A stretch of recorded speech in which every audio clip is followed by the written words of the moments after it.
அனைவருக்கும் வணக்கம். என் பெயர் ஆரம்பம் சேரமாதவன். நான் டவுன்சல் தொடக்க பள்ளியில் 2ஆம் வகுப்பில் படிக்கிறேன். என் கதையின் தலைப்பு வைரக்கல். ஒரு ராமன் என்னும் சிறுவன் இருந்தான். அவன் 8ஆம் வகுப்பில் படித்து வந்தான். அவன் தினம் பள்ளி விட்டு வந்தவன் வீட்டு பாடங்களை செய்யாமல் கணினி விளையாட்டும், கைபேசி விளையாட்டும், தொலைக்காட்சி பார்ப்பதும் பொழுதை போக்கி வந்தான். அவன் படிப்பில் பின்தங்கிய நிலையில் இருந்ததால் அவனை மற்ற மாணவர்கள் ஒதுக்க ஆரம்பித்தனர். அந்த வருட அரையாண்டு தெரியும் முடிவில் அவனது வகுப்பாசிரியர் அவனது தந்தையை வரவழைத்து அவன் படிப்பில் பின்தங்கிய நிலையை பற்றி பேசினார். அன்றைக்கு அவளோடு வீட்டுக்கு சென்ற தந்தை ராமுவை அழைத்து, ராமா, உனக்கு உன் மதிப்பை என்னன்னு தெரியுமா என்று கேட்டார். ராமு, எனக்கு தெரியாதப்பா என்றான். சரி, நாளைக்கு நான் சொல்லும் வேலையை என்று சொல்லிவிட்டு தந்தையோடு சென்று விட்டார். மறுநாள் காலையில் அவன் கையில் ஒரு கண்ணாடி போன்ற ஒரு கல்லை கொடுத்து, ராமா, இந்த கல்லை நம் வீட்டிற்கு அருகில் இருக்கும் மீன்துணி கடைக்காரன் சென்று இதை என்ன விலைக்கு வாங்கிக் கொள்வீர்கள் என்று கேட்டு வா, ஆனால் விட்டுவிடாது என்று சொல்லி அனுப்பினார். அவன் அந்த கடைக்காரன் சென்று, ஐயா, இந்த கல்லை நான் விற்க விரும்புகிறேன், இதை என்ன விலைக்கு வாங்கிக் கொள்வீர்கள் என்று கேட்டான். கடைக்காரோ, மிகவும் அழகாக இருந்தது கல், இதை நான் 20 வெள்ளி கொள்கிறேன், தருவாயா என்று கேட்டான். அவன் முடியாது என்று சொல்லிவிட்டு தந்தையிடம் வந்து நந்தரை கூறினான். மறுநாள் காலையில் அவனை ஒரு புராதன பொருட்கள் விற்பவரிடம் அழைத்து சென்று அதே கல்லை அவன் கையில் கொடுத்து, ராமா, இந்த கல்லை அவரிடம் என்ன விலைக்கு வாங்கிடுவீர்கள் என்று கேட்டுவா, ஆனால் விற்றுவிடாதே என்று சொல்லி அனுப்பினார். அவனும் அந்த கடைக்காரனும் சென்று, ஐயா, இந்த கல்லை நான் விற்க விரும்புகிறேன், இதை என்ன விலைக்கு வாங்கிக் கொள்வீர்கள் என்று கேட்டான். அந்த கடைக்காரரோ, அழகு பொக்கிஷமாக இருக்கிற இந்த கல், இதை நான் 200 வெள்ளிக்கு எடுத்துக் கொள்கிறேன், தருவாயா என்று கேட்டார்.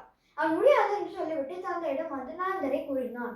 மறுநாள் காலையில் அவனை ஒரு நகை கடைக்கு அழைத்து சென்று அதே கல்லை அவன் கையில் கொடுத்து, ராமா, இந்த கல்லை அந்த நகை வியாபாரி இதை என்ன விலைக்கு வாங்கிக் கொள்வீர்கள் என்று கேட்டுவா, ஆனால் விற்றுவிடாதே என்று சொல்லி அனுப்பினார். அவனும் அந்த கடைக்காரன் சென்று, ஐயா, இந்த கல்லை நான் விற்க விரும்புகிறேன், இதை என்ன விலைக்கு வாங்கிக் கொள்வீர்கள் என்று கேட்டார். ஐயோ, இது எவ்வளவு விலை உயர்ந்த வைரக்கல், சிறுவனும் தந்து அனுப்பினார்களே, தம்பி, முதலில் உள்ளே வா என்று சொல்லிவிட்டு முதலாளி இருக்கும் அறைக்கு அழைத்து சென்றார். அந்த வைரக்கல்லை பார்த்த முதலாளியோ, எப்படி சொல்லுகிறது பார், யாருக்கும் கிடைக்காத பெறாத அரிவகை வைரம், தம்பி, இதை நான் 20,000 வெள்ளிக்கு எடுத்துக் கொள்கிறேன், தருவாயா என்று கேட்டார். அவன் முடியாது என்று சொல்லிவிட்டு தந்தையிடம் வந்து நந்தரை கூறினான். அவனை அமைதியாக வீட்டுக்கு அழைத்து சென்ற தந்தை, ராமா, பார், இந்த கல்லின் மதிப்பு ஒரு மீன்தொட்டி கடைக்காரன் கேட்டபோது 20 வெள்ளியாக இருந்தது. இது ஒரு புராதன பொருட்கள் விற்பவரிடம் 200 வெள்ளியாக இருந்தது. ஒரு வைர வியாபாரம் கேட்டபோது 20,000 வெள்ளியாக இருந்தது.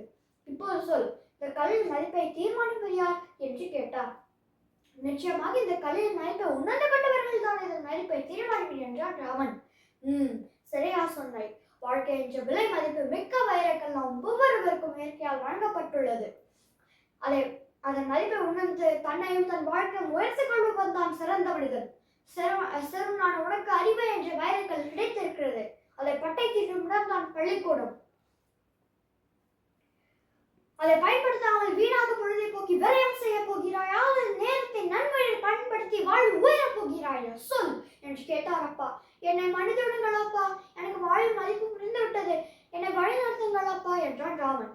மாணவர்களே, பெற்றோர், படிப்பு, பள்ளிக்கூடம், ஆசிரியர்கள், நண்பர்கள், சமுதாயம், நாட்டின் வாழ்வு கிடைத்த ஒவ்வொன்றுமே பொக்கிஷம்தான். இவற்றை கொடுத்ததற்காக இயற்கைக்கு நன்றி சொல்லுங்கள். இவற்றின் மதிப்பை உணர்ந்து பொறுப்போடு செயல்படுங்கள். வாய்ப்புக்கு நன்றி கூறி விடைபெறுகிறேன். நன்றி, வணக்கம்.